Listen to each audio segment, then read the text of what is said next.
Olá! Nesta aula nós iremos abordar o tema da condição de existência de um triângulo. Já vimos sobre os ângulos internos, já vimos também sobre a classificação do triângulo com relação aos seus lados, e agora vamos falar um pouquinho sobre a condição de existência. Da mesma maneira das outras aulas, irei colocar aqui um breve resumo e em seguida o nosso exercício. Vamos para o nosso breve resumo. Para construir um triângulo, não podemos utilizar qualquer medida. Tem que seguir a condição de existência. Qual é essa condição de existência? Para construir um triângulo, é necessário que a medida de qualquer um dos lados seja menor que a soma das medidas dos outros dois e maior que o valor absoluto da diferença entre estas medidas. Então, a gente pode, a partir dessa informação, criar uma expressãozinha lógica para definir como é que a gente pode trabalhar essa orientação. Vou pegar aqui como base o lado A. Ele tem que ser maior que a subtração, o valor absoluto da subtração de B e C. Então, o que é um valor absoluto? Quando eu faço a subtração de B menos C, pode ser que, dependendo do tamanho do lado, esse valor seja negativo. Então, o valor absoluto é transformar esse valor negativo em um valor positivo. O A precisa ser maior que a subtração, que a diferença entre B menos C com o seu valor absoluto. E o A tem que ser menor que a soma de B mais C. Então, repara o seguinte, como é que eu estou lendo isso aqui? Eu vou ler sempre baseado no lado do meio aqui, ó, nessa parte do meio aqui, ó. Eu leio do meio para a minha esquerda e do meio para a minha direita. Então, vou ler agora do meio para a minha esquerda. A é maior que a diferença entre B menos C com seu valor absoluto. Vou ler agora do meio para a minha direita. A é menor que a soma de B mais C. Então, essa estrutura aqui, ela vai servir para todos os lados. Então, se eu colocar aqui no meio o B, como é que eu vou repetir? O B vai ser maior que a diferença entre A e C. E menor que a soma entre A mais C. O C é a mesma coisa. C, ele tem que ser maior que a diferença de B menos A, ou A menos B, tanto faz. Por quê? Porque eu quero o valor absoluto. E menor que a soma entre B e A.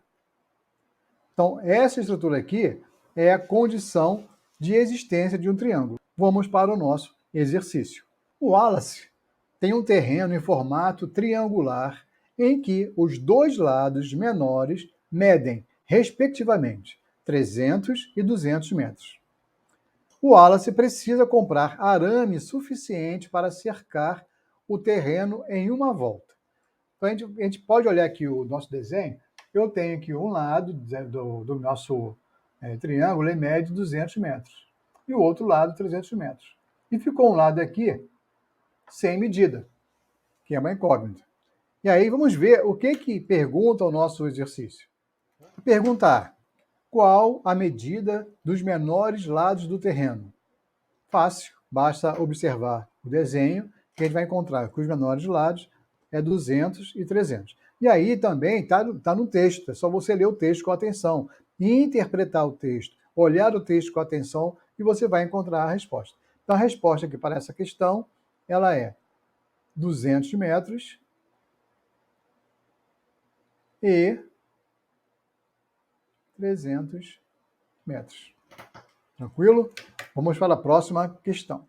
Então, a pergunta B. Qual é o menor valor inteiro de metros de arame que ele terá que comprar? Então, ele precisa dar uma volta com o arame no terreno. Ele tem que somar e saber qual é o tamanho máximo que ele tem que comprar de terreno. Aí a gente vai ter que somar os lados. Só que um lado não tá claro, ele não sabe qual é a medida daquele lado ali. Nós sabemos que ele é o maior lado. Por que nós sabemos que ele é o maior lado? Porque no próprio texto fala que os dois menores lados é 300 e 200. Logo, o lado x ele é maior que 300. Ok? Vamos então pensar como a gente vai encontrar esse valor. Na verdade, não tem um valor fixo. A gente vai usar aquela regra da condição de existência. Então, nós temos dois lados. Vou colocar aqui que esse é o lado A e aqui é o lado B. E o lado X seria o lado C. Então, agora nós temos que usar a condição de existência para encontrar o melhor valor possível. Vamos aqui. Então, o do meio é o lado C que eu quero. Do meio para a minha esquerda, C tem que ser maior que a diferença de B menos A. E tem que ser menor que a soma de B com A. E aí isso aqui vai me dar o seguinte. Quanto vale B? 300. Quanto vale A? 200.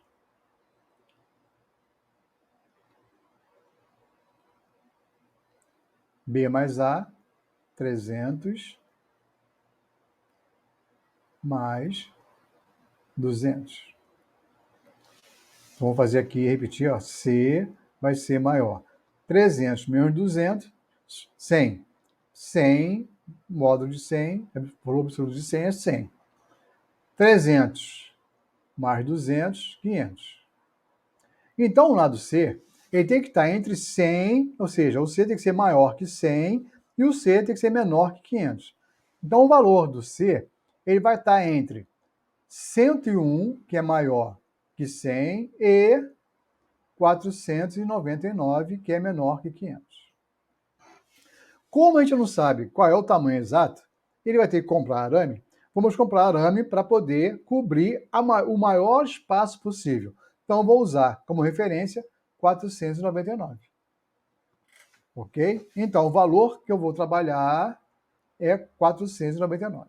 Então, o que eu faço agora para saber quantos metros de arame o Wallace vai ter que comprar? Ele vai ter que comprar 200 metros mais 300 metros mais 499 metros. Então, aqui eu vou ter um valor igual a 9, 9, 4 com 3, 7, 7 com 2, 9. Vou ter que comprar 999 metros de arame. Pergunta C. O terreno de Wallace representa um triângulo isósceles? Justifique. Vamos olhar então o triângulo, vamos ver se ele é um triângulo isósceles. Aí tem que lembrar da aula passada, da classificação do triângulo com relação aos lados. Nós temos um lado que é 200, um lado que é 300 e um lado que vai variar de 101 a 499. Certo? Na verdade, ele precisa ser maior que 300. Então, ele vai ter que ser de 301 a 499. Logo, todos os lados são diferentes. Se eles são diferentes, ele não pode ser um triângulo isósceles. Então, a resposta aqui é não.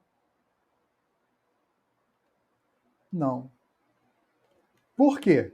Porque todos os lados do triângulo, o lado A, AB, é diferente do lado BC, que é diferente do lado, do lado AC. Então, ele não é um triângulo isósceles, ele é um triângulo escaleno. Pergunta D. Desenhe um triângulo com as características do terreno de Wallace. Então, qual é o triângulo que você precisa desenhar? Um triângulo que tenha todos os lados diferentes, que seja um triângulo escaleno. Então, eu deixo para vocês fazerem em casa o triângulo que vocês acharem melhor. Porque não pode ser um triângulo isósceles, nem um triângulo equilátero. Ele tem que ser um triângulo escaleno. Ok? Beleza. Então é isso, aula de triângulo para vocês. fizemos aqui uma revisão bacana, espero que vocês tenham entendido, mas não deixem de rever o vídeo. Se vocês quiserem tirar alguma dúvida, é só entrar em contato comigo através do próprio canal, tem lá um ambiente que você pode mandar mensagem, ou você pode entrar em contato comigo pela própria Secretaria Municipal de Educação aqui de Saquarema, para a gente poder conversar. Se tiver dúvida, reveja o vídeo. Tem dúvida ou quer alguma coisa nova, me mande aí uma mensagem. Professor Sérgio, você pode fazer um vídeo que fale um pouquinho sobre cálculo de área, cálculo de perímetro, e a gente vai preparar uma aula para mandar para vocês, ok? Espero que vocês tenham gostado. Não esqueçam de se inscrever no meu canal, ativar o sininho e um abraço. Bons estudos!